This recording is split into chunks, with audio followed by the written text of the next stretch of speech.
जो इतने तीर्थों में, ग्रंथ कहता है इतने तीर्थों में जरूर जाइए। कौन कौन से तीर्थ हैं जहाँ जाना बहुत ज़्यादा जरूरी है? लिखा है एक है जहाँ गंगा बहती है वह तीर्थ, जैसे प्रयाग है, काशी है, हरिद्वार है, उन जगहों पर जरूर जाइए। हरिद्वार जाइए, सोमवती अमावस्या कुरुक्षेत्र में पड़ जाए, हरिद्वार में पड़ जाए, सप्तपुरियों में पड़ जाए, 4 धामों में पड़ जाए, ब्रजभूमि में पड़ जाए, उसका पुण्य कितना है तराजू लेकर के तौला नहीं जा सकता। अभी हम कुरुक्षेत्र में थे, निवेदन कर रहे थे कि कुरुक्षेत्र में क्या गया, कोई भी सदगर्भ में 10,000 गुना ज्यादा होता है, और वो भी सोमवती अमावस्या ऐसे स्थान पर पड़ जाए तो तराजू लेके तौला नहीं जा सकता, उसकी इतनी महिमा है। देखिए, जब तक रहेगी जिंदगी फुर्सत न होगी काम से, कुछ समय ऐसा निकालो प्रेम कर लो राम से।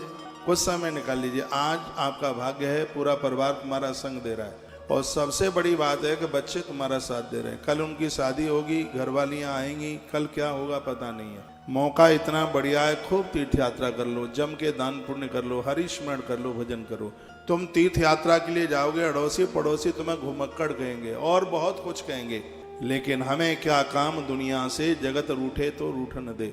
पूरी जिंदगी लगा देना रिश्तेदारों को, पड़ोसियों को, परिवार को तुम प्रसन्न कर ही नहीं सकते। इसलिए तीर्थ की यात्रा करने में कभी चूक ना मत। चरण राम तीर्थ चले जाई, प्रभु राम ने कहा हम कहाँ रहें, तो महर्षि वाल्मीकि जी कहते हैं जो तीर्थ यात्रा जाते रहते हैं, अयोध्या रहना भले ही भूल जाना, लेकिन उन लोगों के हृदय में वास करना कभी भी मत भूलना। तुम्हारी फोटो लोग फेसबुक पर देखेंगे, इंस्टाग्राम पर देखेंगे, लोग कहेंगे उनके पास तो फ्री फंड का आ रहा है, बच्चे कमाऊ हो गए हैं, तो उन्हें तो घूमने से ही फुर्सत नहीं है।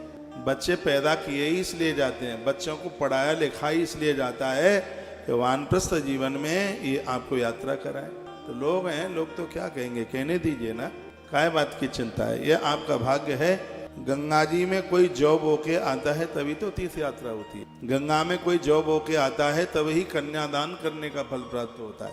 आप पहले जन्म में गंगा जी में जॉब हुए, बेटी के कन्यादान के बाद में गंगा में जॉब हो जाते हैं, न पता हो तो सुन लीजिएगा, इसलिए बोए जाते हैं। गंगा माँ को कहा जाता है, हे माँ, जैसे जौ बहुत जल्दी निकल के आती है, जितने भी बीज हैं सबसे जल्दी जौ निकलती है। हे प्रभु, जैसे जौ बहुत बढ़ती है, हे गंगा माई कृपा करना मेरा परिवार ऐसे ही बढ़े। हम जौ इसलिए बो रहे हैं कि अब के बार कन्यादान करने का फल मिला है, अगली बार फिर ये सौभाग्य प्राप्त हो जाए। हे गंगा माई कृपा करना। जिनको बेटियां नहीं है वो तो जरूर गंगा जी में जौ बोए, हाँ, क्योंकि बेटी का दान तो बहुत बड़ा दान हो रही व्यवस्था, बहुत बड़ी महिमाएं। देखिए तो क्या सुंदर कहा गया है, गंगा जाइए, गया जी जाइए, नैमिषारण्य जाइए, मथुरा जाइए, पुष्कर जाइए और बद्रीनाथ जाइएगा। फिर पूछा गया है कि कोई इतना बूढ़ा हो गया, इतने जगह नहीं जा सकता, तो फिर क्या करे? तो फिर जवाब दे दिया, नहीं जा सकता तो थाई देवी मख एस विप्रहा। फिर किसी ब्राह्मण के मुख से देवी भागवत की कथा सुन ले तो उसकी संपूर्ण ये यात्रा पूरी हो जाएगी, ऐसा वर्णन है श्रीमद् देवी भागवत के महात्म्य के अध्याय नंबर 1 का श्लोक नंबर 36 नंबर का श्लोक, जिसको मैं गा के बता रहा हूँ। लिखा है, तथा न गंगा न गया न काशी, न नैमिषं नो मथुरा न पुष्करम, पुनाति सद्यो वदरी बनम नो, यथा ही देवी मखेस विप्राह। स्पष्ट वर्णन है कि यदि इतनी जगह आप नहीं गए, जा पाए, गंगा नहीं गए, गया नहीं गए, काशी नहीं गए, यहाँ गंगा और काशी दोनों का नाम आया। जब गंगा लिख दिया तो काशी की क्या जरूरत थी लिखने की, तो इसलिए गंगा में प्रयाग का नाम आ जाता है, श्री हरिद्वार जी का नाम आ जाता है।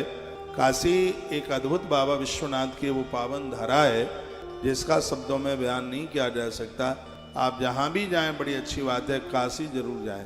लेकिन पूछा गया कोई आदमी अस्वस्थ हो गया, नहीं जा सकता, काशी भी नहीं गया, गंगा नहीं गया, प्रयाग नहीं गया, नैमिषारण्य नहीं गया, मथुरा नहीं गया। मथुरा की बड़ी महिमा है। आज ही तो मेरे पास कोई भक्त बोल रहे थे, बैठे थे, मैं उन्हें बोल रहा था कि आप वृंदावन की तरफ, मथुरा की तरफ क्यों नहीं आते? कोटि कल्प काशी बसे मथुरा कल्प हजार, एक निमिष तुलसी बसे हैं तो तुले न तुलसीदास। 1 करोड़ साल तक काशी में रहोगे, 1000 वर्ष तक श्री मथुरा जी में रहोगे, एक बराबर उसका